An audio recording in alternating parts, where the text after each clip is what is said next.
Hello and welcome to the DFS underscore PhD show for today, the 12th of May. Remember, you're good enough, you're strong enough. And gosh darn it, someone's got to win that money. And it was a lot of us last night, right? You've been following my advice for a few days. I've been on it for at least a few days now. I saw KC Rooks, KC Ballin took it down with the Dean. Oh no, he just had Dean Wade in the flex. Mitchell in the captain. Dean Wade captain won $100,000. I was a 2v2 swap away. I went Cleveland Stars. If I went Boston Stars, I'm chopping. So yeah, that's two times in a week now where I've made one bad decision away from 60,000. I'm only firing like 4 bullets a night. I'm not at full strength yet. Anyway, so if I had been at full strength, this would have been another Highsmith night. It was a good night nonetheless. But so yeah, look at this. Aaron the one, dude. Show us the lineups, Beam. I gotta say, show us the lineups, dude. What was the lineup? Dean Wade? Question mark.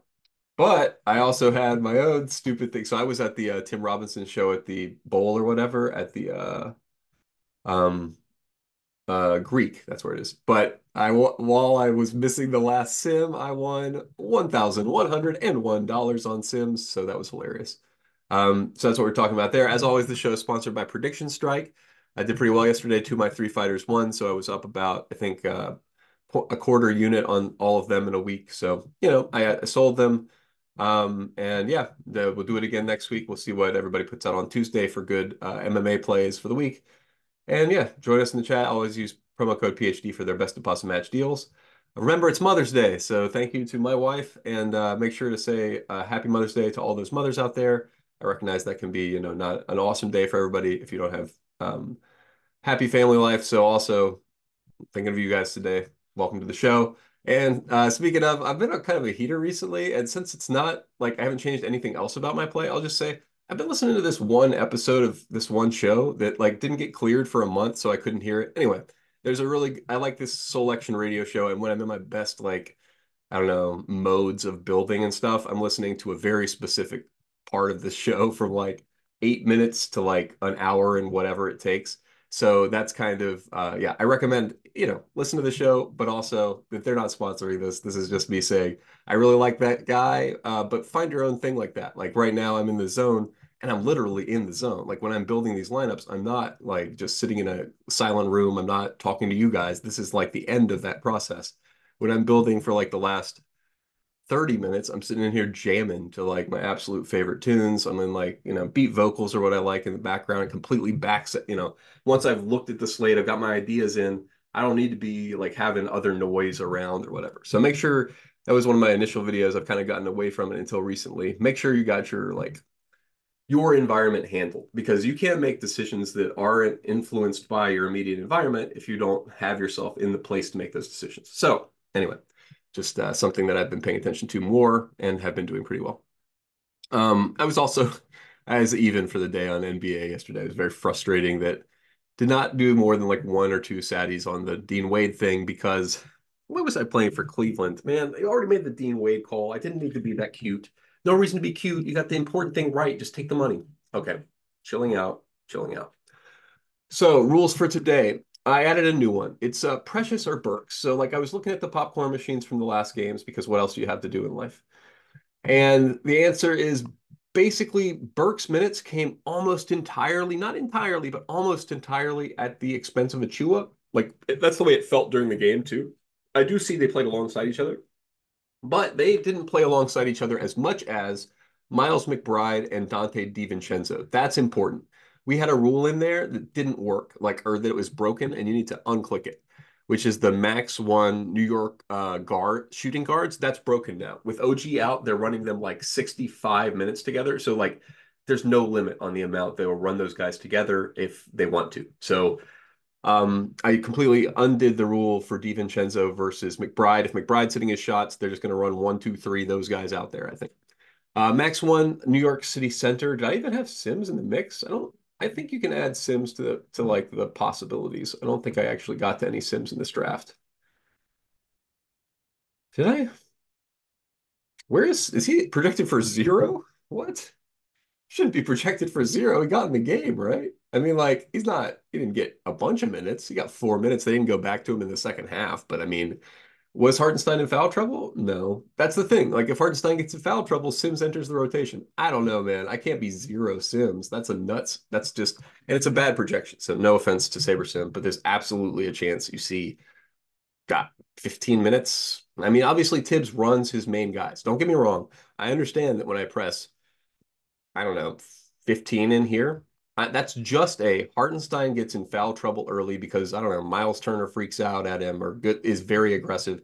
What there's like a I don't know. Okay, ownership I think will be what 0.1%. I don't think it'll be zero. I think maybe some of the field gets there on this argument, and I'll take 10%. Same argument. I mean, this is the exact same thing from yesterday, right? Like yeah, Dean Wade was no, that wasn't the exact one. Wasn't there another backup that got in there and got there? Yeah, Dean Wade got there, but there was a better one that actually like was important. Oh, what was my lineup yesterday? I put it in the chat because there was one guy who was very important and was part of this. Oh, not in the Madden Sims. I didn't post any of my screenshots yesterday. Maybe it was Dean Wade. Dean Wade did go off, but basically that's what I'm saying. There's like off the bench guy who could get. I mean, Tibbs runs his guys, man. And there have been games like what's Jericho Sims' game log look like, right? Like he was running. They'll run Jericho Sims a bunch of minutes if they have to. It's not optimal. Actually, how bad was it? He didn't seem like a sore. Yeah, he's like a -1 in 4 minutes. He was not bad out there. It's definitely an option. I think it's the next option. So let me find that.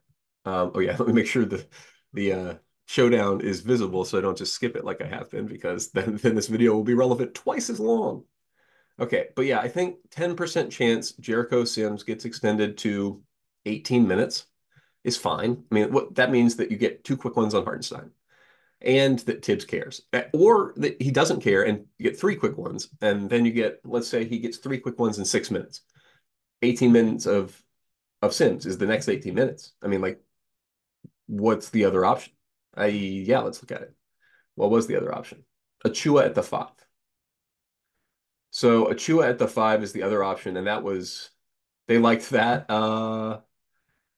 as much. They played 4 minutes of that, and they played 4 minutes of Sims at the 5, and it's tough to say. I mean, they were close, like, but the first look went to Sims at the 5. So I think first look will still go to Sims at the 5 if they need it. And then I think they will go away from it because wait, did they win that game? No, right? Yeah, they lost this game. So I mean, don't extrapolate and Knicks do the same thing, right? Because I mean, they lost that game. So one way that they could go different is relying more on a backup 5 instead of Precious at the 5 lineups. One way you could, I mean, also don't expect like that Burks is a wild card. There's a reason Burks wasn't on a roster until recently. He's not that good. And I mean like he's good at fantasy points. You should play him today. I'm not saying anything about that. But I am saying whatever has led Tibbs to play a lot of Alec Burks could just as easily tomorrow, today, lead him to play a lot of Jericho Sims. There's like no difference between those decisions. And if you look at the like the difference in what people are assuming, like just because of one game. Now, also Burks wasn't as high owned as I thought he would be. 30%. So 30% Alec Burks, 0.1 or 0% Sims is absurd. I mean, it's not 50, maybe not 50. Yeah, it's 50-50. I mean, like they did 50-50 of that at the 5, right? So I guess Burks are precious, right? So it's 50-50 Burks are precious. It's not 50-50 Sims, right? So it's like 25% chance, right? A 25% chance that Sims get into the game is so much more than zero that I think, I mean, with even if you multiply that by the chance of Hartenstein foul trouble, which is 35%, then you have a quarter of 35% and you're at 8%. So that's why I'm at 10% Sims today. I can't get away from it. It's a good play. Just like I think like Tristan Thompson, is that the other guy who got there? There was some backup yesterday that also got there at 0% ownership and was a monster leverage wrench for a lot of us. That's lever. You just say lever, I guess. All right. So now that I've told you the updated rules and yammer at you for like 10 minutes, do I have anything else really? Like what other exposure? It's no surprise, you're gonna get to a lot of Achua and Hardenstein. And even you're gonna get a lot of Knicks, right? A lot of Knicks. If you're not playing a lot of Knicks, you're doing it wrong. The other thing, if you're using the Saber Sim, what's it called? Projections, double check your Indiana. So when I was looking at Indiana, because they played a close one, yeah? Yeah, and when they played a close one, all of their main guys played massive minutes, way more than usual. From Nemhard, I mean, and Nemhard in a game where McConnell, like they lost this game. Wait, I thought they lost. They won. They won, and they did not go back to McConnell. McConnell was a minus point a minute. So that's why they didn't go back to McConnell. McConnell scores good fantasy points, but it's like with Giddy, like, yeah, he can score points. It's like with Giddy and Jonas Valanciunas. Like it's a very common situation for coaches to see a guy scoring points and think they are doing well. It's like a mistake that's why I like so much about the playoffs, right? We're essentially trying to predict the correct coaching change that they're going to make because they're going to try to do the best that they can. And I still do have Nemhard McConnell smash on. One or the other probably smashes. I do think you should have a little of both. Um, but yeah, you're mostly smashing Knicks. You're smashing Haliburton, who is at a ridiculous price for Haliburton, just ridiculous. Miles Turner, I don't know how much foul trouble risk at 35% chance you see full minutes and aggressive Miles Turner, right? Because the problem is aggressive Miles Turner that scores all the points is coupled with Miles Turner who gets in foul trouble. So it's a smaller subset than you'd think of times that Miles Turner actually gets there. It's right there. Yeah, 35 is what I put Gobert and Rudy at, and then I put Nas at 40 because I think it's like the superset of the Gobert and Towns. I think you can even put Nas a little bit higher because pretty good chance he gets extended. He hasn't recently, right? Like neither of those guys has gotten in foul trouble in like 2 games. Yeah, so it's been like he's had one game this series where it wasn't the last game. Last game he didn't get extended at all. He missed all his shots. So that's probably where I want to lean today. Is I want to lean into Nas because yeah, the superset of Gobert and Towns foul trouble is kind of high. Like I'm estimating what for each guy at least 25%. So the superset would be 50, but I mean there's some cases where it's together and then you're in an even worse situation. So 50 is a little bit high, but I like Nas as well as a point per minute guy and pricing wise on this slate. So getting to a little bit more Nas.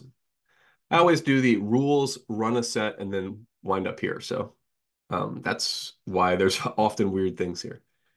Jamal Murray, that's kind of a lot, but I kind of think he's going to come out just ridiculous like he did last game. You know, people made fun of him on the internet and he saw it. Um, yeah, that's about all I got for the main slate. Let's look at chalk. None of it questionable, all of it good.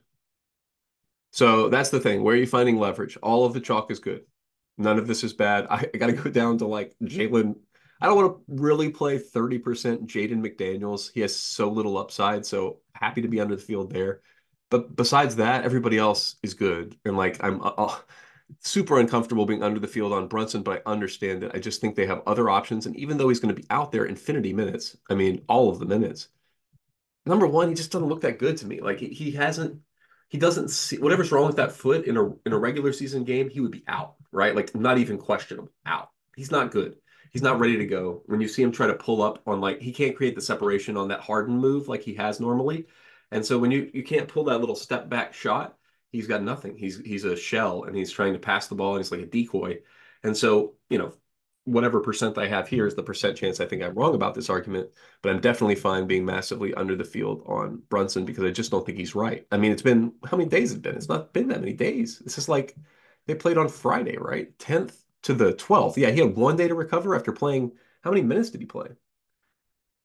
38? Now, first of all, 38, right? The clues are there. 38 in a crunch game is not right. We got guys playing 43 minutes. Divincenzo and Hart, are they more important to this team than Brunson? They're not. And so that tells you why you're seeing Brunson. They have to play Brunson. Or you're seeing less of Brunson because he can't play. Now, Ant-Man, I just think he's a shooter. Shooters have to hit their shots. He's great. The price is great. Actually, let me make sure that I'm fine with my rank ordering at the top. Yeah, I don't think he's that much of a better play than Haliburton, but I don't think I should go 65 to 13. I think that should be more like let's match the field on Ant and see where that gets us. Because that'll probably just take away from Haliburton. Yeah. Yep. No, I don't want to be that much over the field on Ant. I just want to be kind of even with him and Haliburton. Yep. That's fine. Okay. Now, so I've got my top. So that's kind of the way I go through it every time. I look at guys at the top. Do I have them in the rank ordering of their projection median that I want? Then I go to who's the chalk? Have I treated them the way I want? And then I go to where's my leverage? Precious, Hartenstein, Nas, Reed, Divincenzo, Nesmith, Nemhard. Those are the guys who are getting really extended in close games. Hart, Turn, all of these guys. These are the most extended from their regular season minutes that they're still kind of priced by in the postseason. So normally for people in the postseason, if you're playing the same minutes in the postseason as the regular season, it's going to be harder for you because it's like the games are lower scoring. Your opponent is used to you. Generally, the points like per game, I think, go down in the series. So anywhere you can get that edge where a guy's playing more minutes with in this lower fantasy point environment, it's huge. So that's why my leverage is all that way. The negative ones are all guys who have been playing a lot all season. Jaden McDaniels has been playing infinity minutes. Brunson, all season, same minutes. MPJ playing a lot, has to hit shots. Aaron Gordon playing the same minutes, has got to hit shots.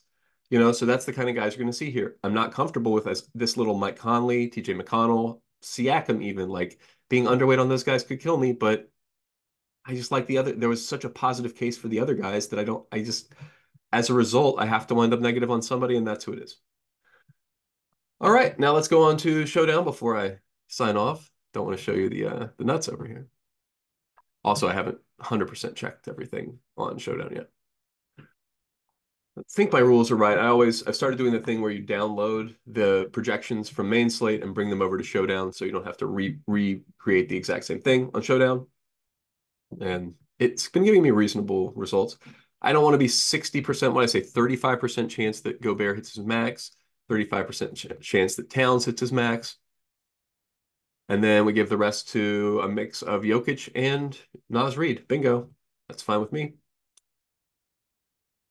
Getting to a ton of Jokic. Does this surprise anyone? Having him in every lineup? It shouldn't surprise anyone. I have him in every lineup. And it kind of suggests that you do too. Do I have any Jamal or is this a full Jamal fade as a result? Yeah, I still have some Jamal. Matching the field in flex. No captain. That's fine. Not getting to any crazy. Oh, Peyton Watson. Great. Love it. Love playing a little Peyton Watson. I've been talking about it. Now, did they go to him until, I don't think they did until garbage time. Let me check. I thought I saw a little Peyton Watson. Yeah, a little smidge here. Little smidges. There's clues. You got to look at the clues. We got 2 smidges of Peyton Watson before garbage time. Now, I don't know the exact circumstances. It may have been to foul or definitely to save somebody foul trouble. But there are signs that Peyton Watson, I mean, for me, I like Peyton Watson. I mean, like, I do not think that Justin Holiday should be in this rotation over him. It doesn't make any sense to me at all. So, like, whatever. I think that's something they should try sometime. So, since that's basically how you make money in the playoffs is, hey, try to outcoach the coaches. That's what I'm doing. I think that the coaches should try Peyton Watson. So that's why I've left him in as my wild card on Showdown. He's also min price. So if you wanted to think about it as the odds of taking a 0, I also think a 20% chance of taking a 0 is probably warranted. Now, I don't really love him being 11% owned, but I also don't buy that at all. I think he'll be like 5%, 10% owned because he wasn't in the rotation. Like this is kind of high to assume he would be that owned. Yes, I'm not going to play the backup center guy. Luka Garza killed me because he's still not a good play. He wasn't a good play then. All right, so remember, you're good enough, you're strong enough, and gosh darn it, someone's got to win that money. Might as well be yes.